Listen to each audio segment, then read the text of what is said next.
Time to find out Senchi's backstory.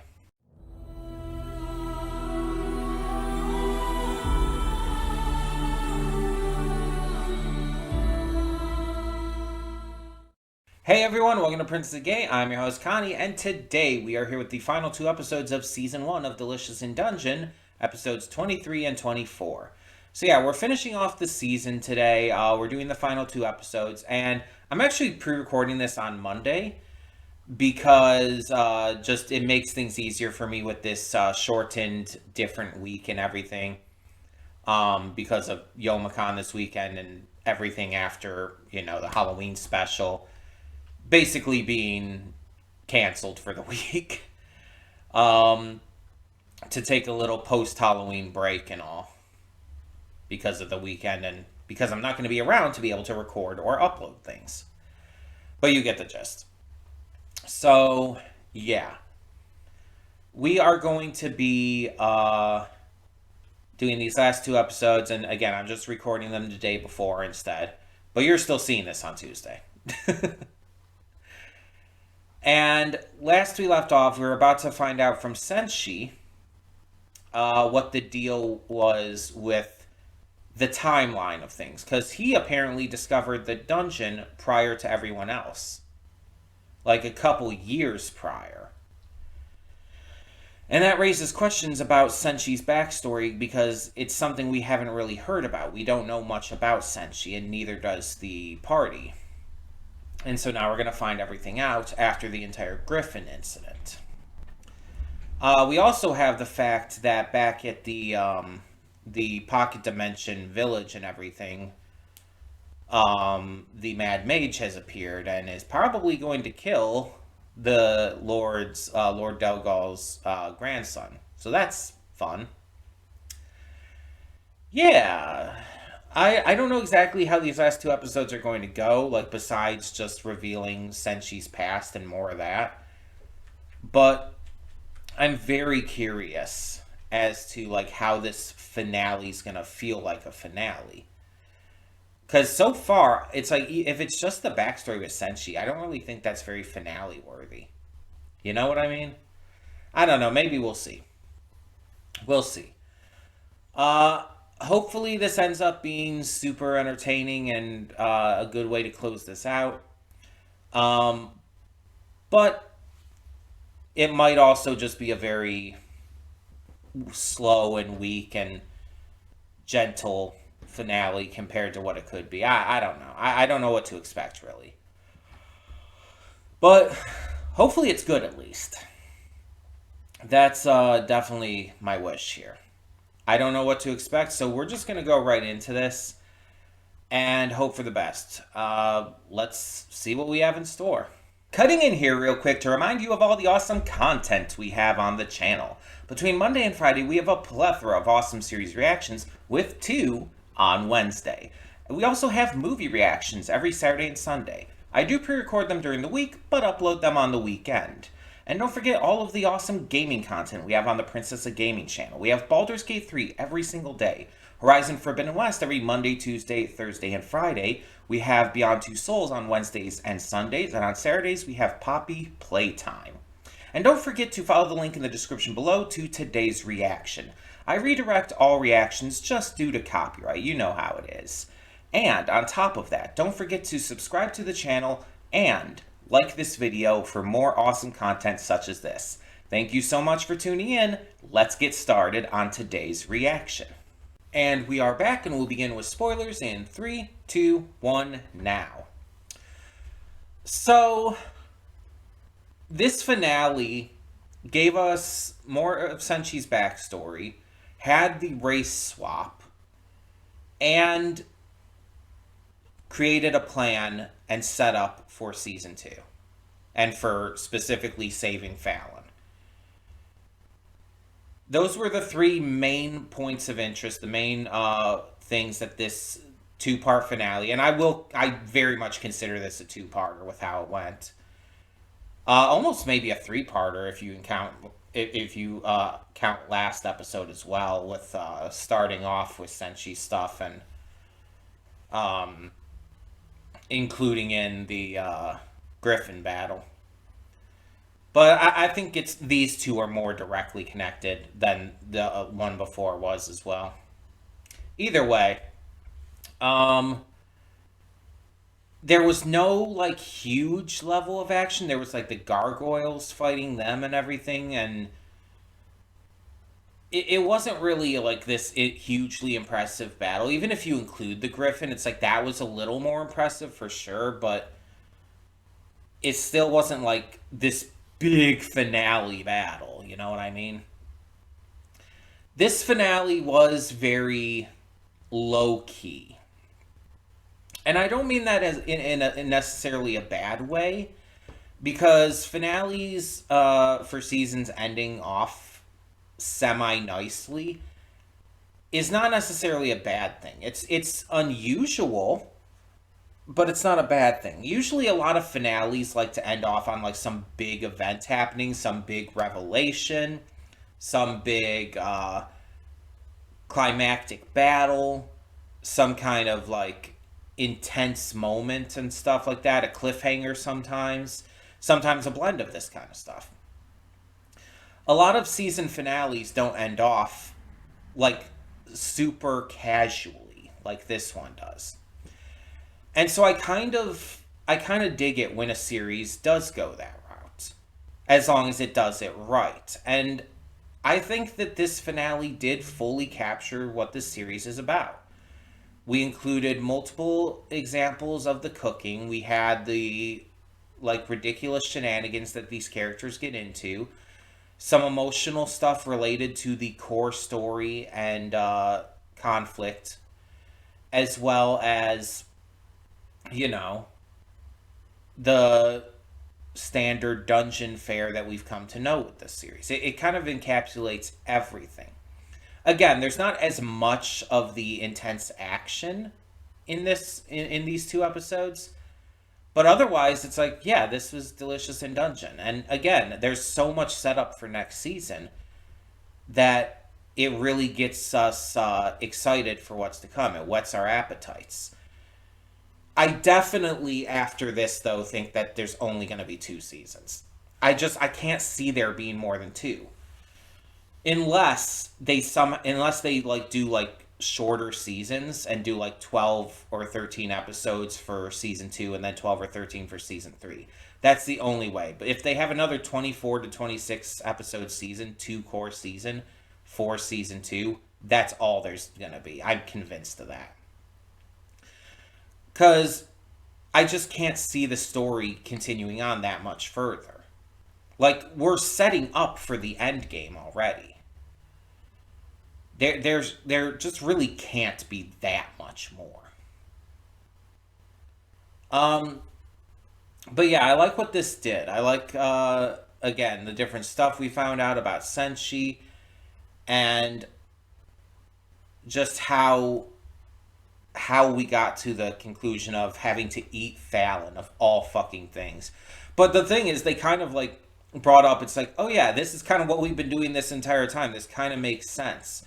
Everything kind of like wraps back around to this, and it's like, listen, you're not wrong. In fact, you're entirely correct, but I hate that you're correct. You're right, and I hate it. It's such a weird plan. It kind of makes sense, but like the idea of that they basically have to eat Fallon, I mean, the dragon portion of her, mind you, but still, it's just so fucking weird.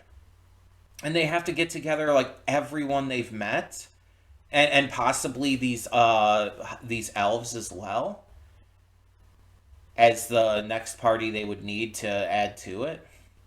It's like, what even? What is this plot? Um Yet it's like this is the only kind of show that could make this work. Um I'm also not super surprised that they did a race swap thing. Honestly, it just makes sense that they would.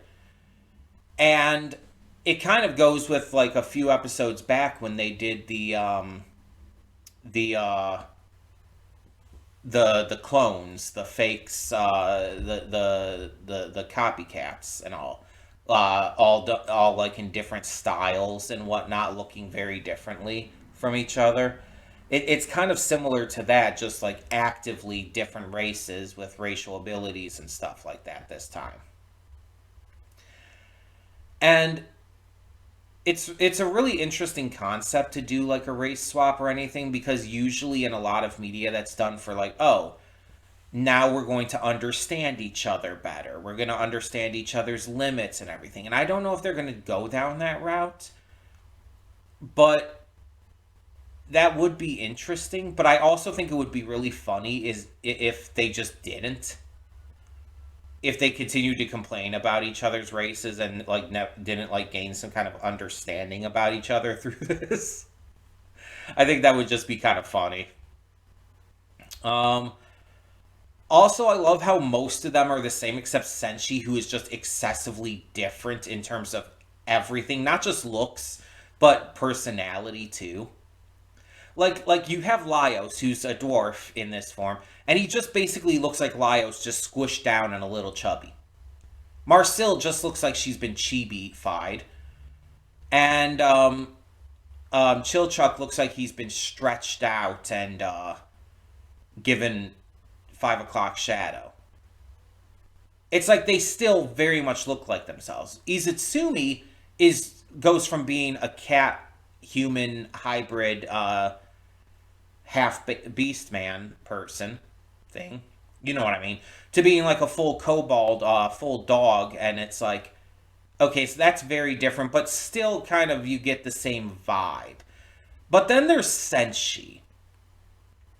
Senshi goes from being this rough, rugged, thick dwarf man to being the sexiest character in this goddamn show. Like, what the fuck? Why did they make him that sexy? I know elves are typically, like, conventionally attractive in a lot of media, but you didn't need to make him that fucking sexy. That was, like, needless. It was silly how drastically different he looked, but he also acted different. Like, when Izutsumi said, like, "Oh, you just fried them," talking about the dumplings, and he like turned away, acting so shocked and horrified, and was blushing and going like, "Oh," it's like, what? Everyone else's personality stayed the same. Why did he become that? Unless Senshi was purposefully doing that for the shits and giggles because he thought it would be funny. But there's not really any evidence of that. That just would be a funny idea. It's just like, why is he doing that? And why is he constantly surrounded by that rose graphic? Like, what? I wonder if it's exactly the same as that in the manga, and if that's the case, that's really funny. Because that means the mangaka, the creator, actually went through the effort of making that joke just to be a dick. Just to mess with people. And that's really funny. That's a really funny concept. Um, but yeah, and I really liked the idea of this fairy circle thing in general, because it's a concept that's been used in various things. They even used it in the most recent season of Doctor Who. It's not by any means a new concept, but the way it's done here with like transforming them into different races and everything, or like even the stone gargoyles into inanimate objects, is very interesting. Also, is there something like what was the deal with Kensuke in that regard? Because Kensuke transformed in from the winged lion based sword into like this like almost demonic sword. Like, what was the connection there? Was it just cool? Did the author just think, oh, let's just turn him into this ridiculously cool demon sword? Was that the concept there? Because most of everything else kind of made a little bit of sense. Even the gargoyles turning into like stone statues and everything. It's like, oh, you got this like medallion like stone statue and everything. Sure, cool, fair, whatever. And then the other one, turns into this fountain statue that's, shaped like the cherub and is peeing water and everything, and it's like, okay, but it's still like a statue and the concept is still there. But Kensuke is like, yeah, it was still a sword, but it was so actively different. In fact, I think it was like the most kind of shocking difference. I'm wondering if there's a reason for that.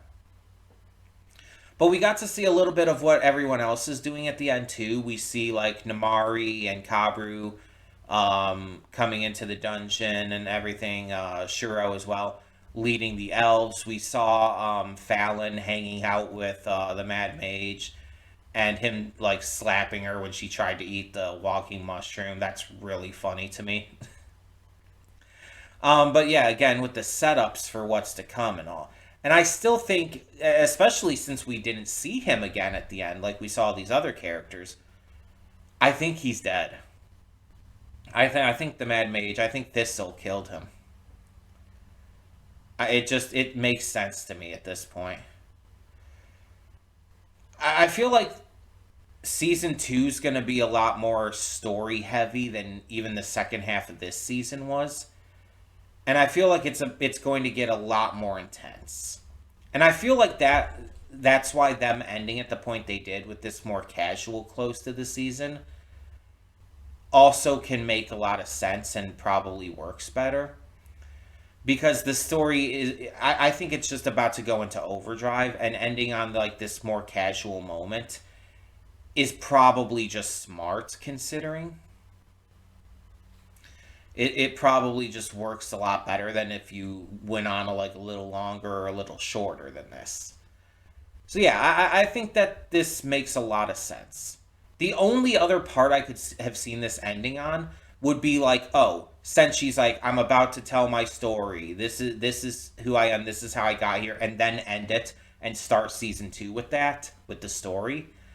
But I feel like it's better to actually just wait and have the story in this part of the uh, in this first season as well. I think this was where it probably needed to end, if I am right that it's about to kick into overdrive.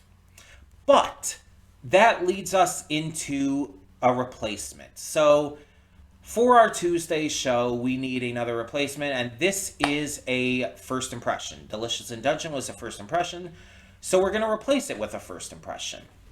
And as not always, but as usual lately, we're going to do the wheel. So let me get up the wheel real quick. We have our randomizer wheel. Um, nope, that's not right. Well, actually, that is right. I just have things on the wrong side. I have my windows tabbed over to the wrong side. OBS needs to be on the left. Um, the Opera window needs to be on the right. So give me a second to fix that.